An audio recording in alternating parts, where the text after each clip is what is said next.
ಜಗ್ಗುದಾದ ನಿರ್ಮಾಪಕನಿಗೆ ನಟ ಧ್ರುವ ಸರ್ಜಾರಿಂದ ಭಾರೀ ವಂಚನೆ. ನಟ ಧ್ರುವ ಸರ್ಜಾ ವಿರುದ್ಧ ದೂರು ದಾಖಲಿಸಿದ ಜಗ್ಗುದಾದ ನಿರ್ಮಾಪಕ. ಧ್ರುವ ಸರ್ಜಾ ವಿರುದ್ಧ ಎಫ್ಐಆರ್ ದಾಖಲು. ಮುಂಬೈನ ಅಂಬೋಲಿ ಪೊಲೀಸರಿಂದ ನಟ ಧ್ರುವ ಸರ್ಜಾ ವಿರುದ್ಧ ಎಫ್ಐಆರ್ ದಾಖಲಾಗಿದೆ.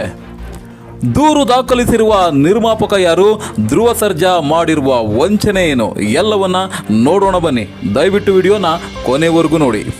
ಸ್ನೇಹಿತರೆ, ನಟ ಧ್ರುವ ಸರ್ಜಾ ವಿರುದ್ಧ ವಂಚನೆಯ ದೂರು ದಾಖಲಾಗಿದೆ.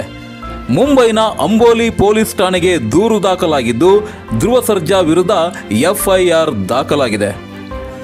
ದೂರನ್ನ ದಾಖಲು ಮಾಡಿರೋದು ಡಿ ಬಾಸ್ ದರ್ಶನ್ ಅವರ ಬ್ಲಾಕ್ ಬಸ್ಟರ್ ಚಿತ್ರ ಜಗ್ಗುದಾದ. ಈ ಚಿತ್ರವನ್ನ ನಿರ್ಮಾಣ ಮಾಡಿದ್ದಂತಹ ನಿರ್ಮಾಪಕ ರಾಘವೇಂದ್ರ ಹೆಗಡೆ. 2016ರಲ್ಲಿ ರಾಘವೇಂದ್ರ ಹೆಗಡೆ ಡಿ ಬಾಸ್ ದರ್ಶನ್ ನಾಯಕತ್ವದಲ್ಲಿ ಜಗ್ಗುದಾದ ಚಿತ್ರವನ್ನ ನಿರ್ಮಾಣ ಮಾಡಿದ್ರು.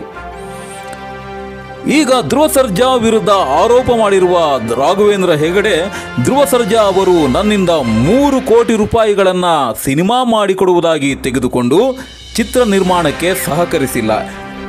ಹಾಗೆಯೇ ಕೊಟ್ಟ ಹಣವನ್ನ ವಾಪಸ್ ಸಹ ಕೊಡದೆ ತನಗೆ 3 ಕೋಟಿ ರೂಪಾಯಿಗಳ ವಂಚನೆ ಮಾಡಿದ್ದಾರೆ ಅಂತ ತಿಳಿಸಿದ್ದಾರೆ.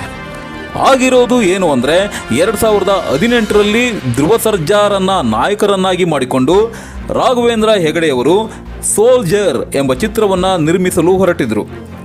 ಹಾಗೂ ಈ ಚಿತ್ರದ ನಾಯಕನನ್ನಾಗಿ ಧ್ರುವ ಸರ್ಜಾ ಅವರನ್ನ ಆಯ್ಕೆ ಮಾಡಿಕೊಂಡು ರಾಘವೇಂದ್ರ ಹೆಗಡೆಯವರು ಧ್ರುವ ಸರ್ಜಾಗೆ 3 ಕೋಟಿ 15 ಲಕ್ಷ ರೂಗಳನ್ನು ನೀಡಿದ್ರು.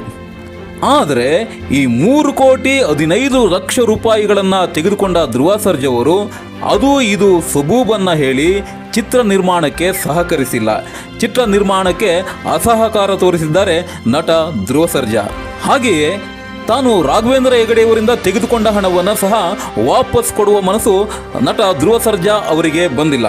ತೆಗೆದುಕೊಂಡ ಹಣವನ್ನು ಕೇಳಿದರೂ ವಾಪಸ್ ಕೊಡದೆ ಭಾರೀ ವಂಚನೆ ಎಸಗಿದ್ದಾರೆ ನಟ ಧ್ರುವ ಸರ್ಜಾ ಅಂತ ದೂರಿನಲ್ಲಿ ಹೇಳಲಾಗಿದೆ.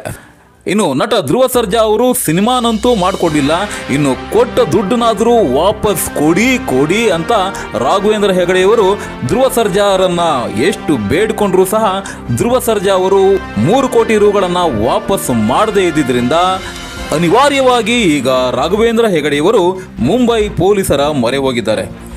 ಹಾಗಾಗಿ ಮುಂಬೈನ ಅಂಬೋಲಿ ಪೊಲೀಸ್ ಠಾಣೆಗೆ ದೂರು ದಾಖಲು ಮಾಡಿದ ರಾಘವೇಂದ್ರ ಹೆಗಡೆಯವರ ದೂರಿನ ಪ್ರಕಾರ ನಟ ಧ್ರುವ ಸರ್ಜಾ ವಿರುದ್ಧ ಅಂಬೋಲಿ ಪೊಲೀಸ್ ಠಾಣೆಯ ಪೊಲೀಸರು ಎಫ್ಐಆರ್ ದಾಖಲು ಮಾಡಿದ್ದಾರೆ. ಇನ್ನು ಈ ವಿಚಾರ ಸ್ಯಾಂಡಲ್ವುಡ್ನಲ್ಲಿ ಸಂಚಲನೆ ಮೂಡಿಸಿದ್ದು, ಈ ಆರೋಪದ ವಿರುದ್ಧ ಧ್ರುವ ಸರ್ಜಾ ಅವರು ಏನು ಮಾಡ್ತಾರೆ, ಏನು ಹೇಳ್ತಾರೆ, ಈ ವಿಚಾರ ಏನಾಗುತ್ತೆ ಎಲ್ಲವನ್ನ ಕಾದು ನೋಡಬೇಕು.